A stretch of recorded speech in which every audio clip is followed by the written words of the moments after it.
Hey guys, welcome back to Blaymore, the channel where we break down weapons from movies, games, and history to see how they actually work in real life. Today's topic is small, brutal, and illegal in a lot of places: brass knuckles. Why did a chunk of metal for your fist end up banned in more countries than many knives? Are they really more dangerous than a regular blade, or is it all media panic and bad PR?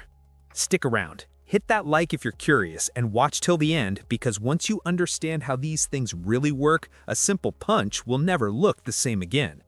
On paper, brass knuckles sound almost boring. They're just a hard frame that slides over your fingers and sits in your palm. But in practice, they're a damage amplifier. Instead of soft knuckles hitting a face, you've now got a narrow ridge of metal doing the job. Same punch, same muscle, same speed, but the impact is focused into a much smaller area. That's why even a light shot with knucks can split skin, crack teeth, or break bones that normally would just walk away with a bruise.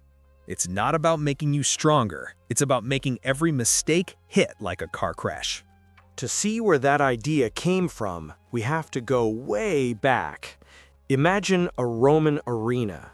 Armor, shields, close quarters chaos.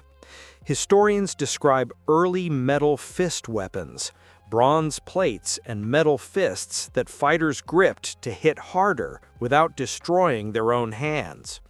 They weren't elegant, they weren't subtle, but they turned a human punch into a steel hammer.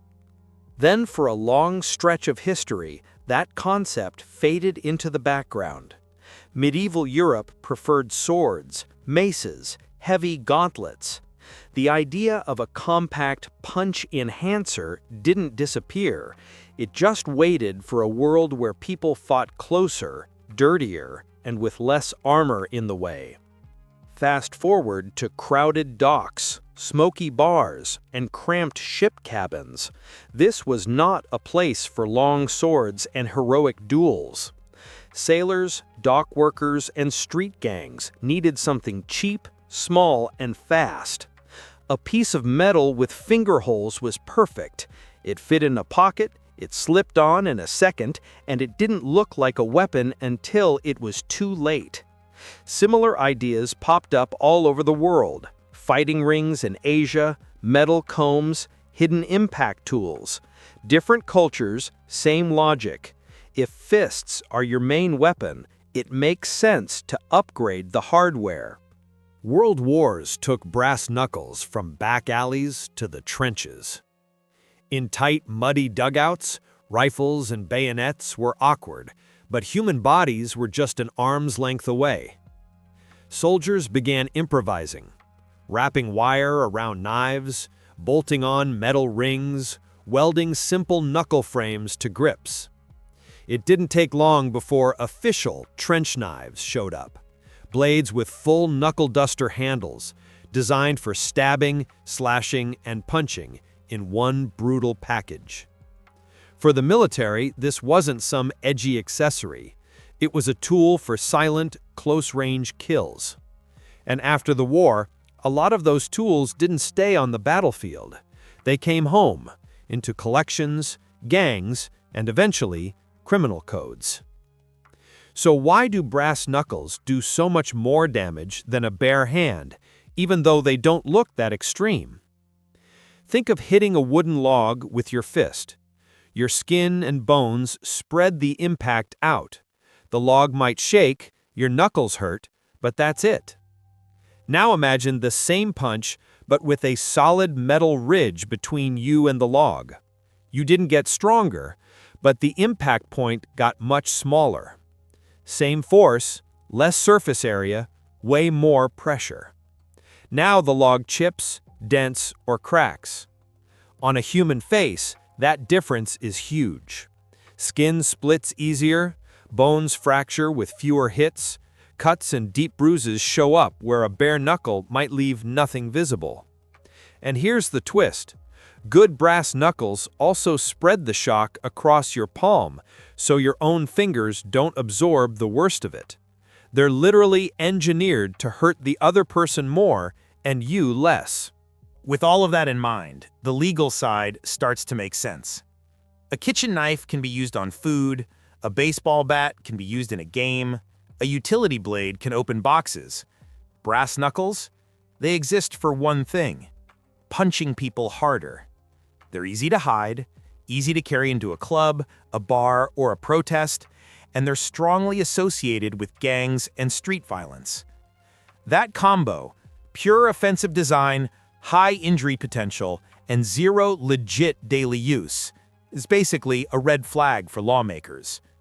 So in many countries, they ended up on the same lists as switchblades, blackjacks, and a bunch of other street weapons. In some places, even owning them at home is a crime. In others, just carrying them concealed can get you arrested, even if you never threw a punch. Let's be brutally honest for a second and treat brass knuckles as gear, not mythology. Upsides: they're small and easy to hide. They're simple to use. If you know how to punch, you know the basics. They dramatically increase the damage of every clean hit. Downsides: misuse them and you can wreck your own hand or wrist, especially with cheap, badly shaped knockoffs. Your effective range is still just your arm length. Against a stick, baton, or knife, you're already behind. Legally, they're a minefield. Getting caught with them can be a bigger problem than the fight you were afraid of in the first place. So yeah, they're powerful, but they're also a great way to upgrade a bar argument into a courtroom problem. Now, of course, most of us meet brass knuckles on a screen, not in real life. In crime movies, a character slipping on a pair of knucks is visual shorthand for "this guy is not here to talk." One close-up of that metal frame on his hand and you instantly know the scene is about to get ugly. Games love them for the same reason. They're perfect as that secret melee slot. Quiet takedowns, high damage up close, no need to explain where the character was hiding a full-size weapon. But here's the catch. Films and games rarely show the long-term reality. The shattered jaw that needs surgery, the facial bones that never heal quite right, the legal record that follows you longer than any scar. In fiction, you restart from a checkpoint. In real life, one swing with a metal fist can change your life, or someone else's, permanently. So, brass knuckles ended up banned not because they're flashy, but because they're brutally efficient at doing exactly one thing: breaking people. They turned a basic human weapon, the fist, into something lawmakers decided had no place in everyday life. If this deep dive helped you see them differently, hit that like button and share the video with a friend who still thinks knucks are just a cool accessory. Drop a comment. What should we break down next? Trench knives, sap gloves, or those weird knife ring hybrids for movies? Subscribe to Blaymore for more weapon myths busted with real history, real mechanics, and no glorified nonsense. See you in the next one.